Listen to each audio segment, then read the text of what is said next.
इसे खारिज करना है। हमको तो लगता है कि वसीम रिजवी पर मुकदमा दायर करना चाहिए, जुर्माना करना चाहिए सुप्रीम कोर्ट को। कुरान शरीफ में कहा गया है, जब कोई दुश्मन तुम पर हमला करे तो आप जिहाद करो। हमारे देश धर्मनिरपेक्ष देश में वसीम रिजवी ने गलत याचिका दायर की है। सुप्रीम कोर्ट में बैठे जजों को इस आदमी पर जुर्माना करना चाहिए। हमने कभी नहीं कहा कि ये बुराई है, तो अकेले कुरान में नहीं है। बुराई के खिलाफ, हमलावर के खिलाफ युद्ध करना, लड़ना, जिहाद करना, ये हमारे धर्म में भी है।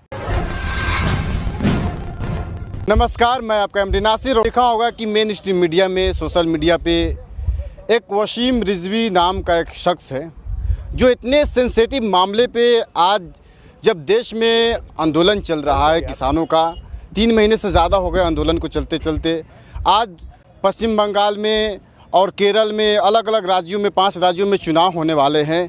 तो इस वक्त वसीम रिजवी द्वारा इतने सेंसिटिव मामले में दखल देने की क्या ज़रूरत थी?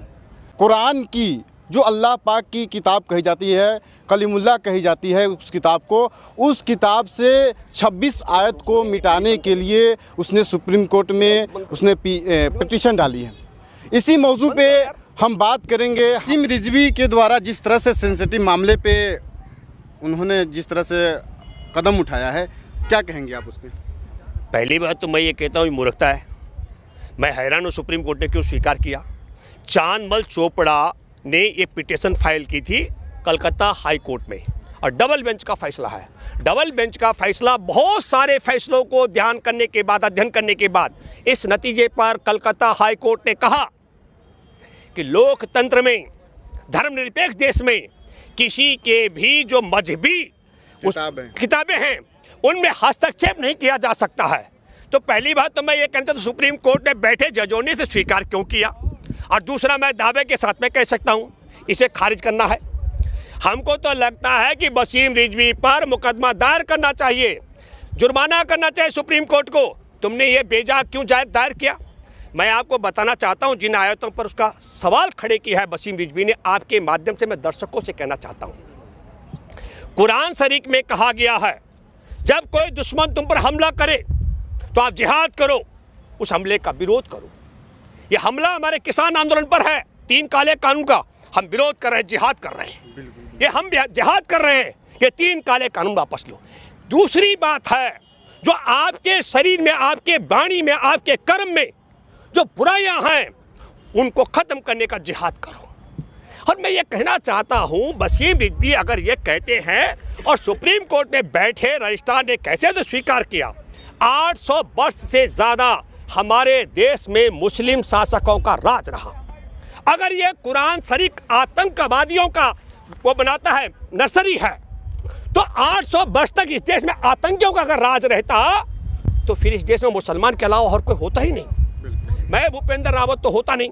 मतलब मैं कहना चाहता, प्रमाणिक बात कर रहा हूँ कि हमारे देश, धर्मनिरपेक्ष देश में वसीम रिजवी ने गलत याचिका दायर की है। सुप्रीम कोर्ट में बैठे जजों को इस आदमी पर जुर्माना करना चाहिए। लेकिन इसका टाइमिंग इसलिए चुना गया है जानबूझ करके, ऐसे समय पर जब भाजपा के पास, आरएसएस के पास चुनाव जीतने की, मैं संविधान सम्मान यात्रा की बात इसलिए कर रहा हूँ, तब हमने यात्रा का पहला चरण शुरू किया था राजस्थान से, मध्य प्रदेश, छत्तीसगढ़ और फिर दूसरा झारखंड।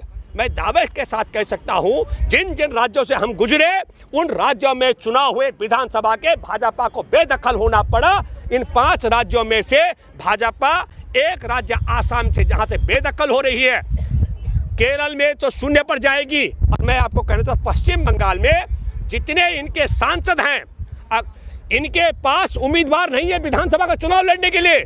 3 एमपीओ को उतार दिया उन्होंने। यह स्थिति हो चुकी है।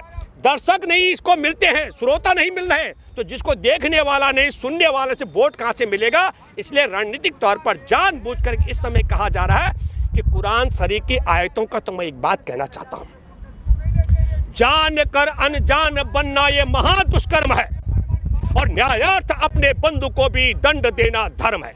कुरान की आयतें क्या कहती होंगी, लेकिन हमारा धर्म यह कहता है कि पांडव और कौरव सगे ताऊ और चाचा के वंशज थे, और हमारे सगे ताऊ और चाचा के वंशजों में युद्ध होता है धर्म के लिए, और एक भाई की औलाद ने दूसरे भाई की औलादों का पंच का निर्बंध कर दिया। हमने कभी नहीं कहा कि ये बुराई है। तो अकेले कुरान में नहीं है, बुराई के खिलाफ, हमलावर के खिलाफ युद्ध करना, लड़ना, जिहाद करना, ये हमारे धर्म में भी है। कौन समझाए इन अधर्मी लोगों को? वसीम रिजवी धर्म में पैदा हुआ, मजहब में मुझे जानकारी नहीं है। तो मैं दोबारा कह रहा हूँ, जान कर अनजान बनना ये महादुष्कर्म है, और न्यायार्थ अपने बंधु को भी दंड देना धर्म की परिभाषा है। तो इसका मतलब जो धर्म की परिभाषा है उससे कुरान शरीफ की परिभाषा कुछ और अलग होगी दुश्मन के लिए, ये मैं नहीं मान सकता।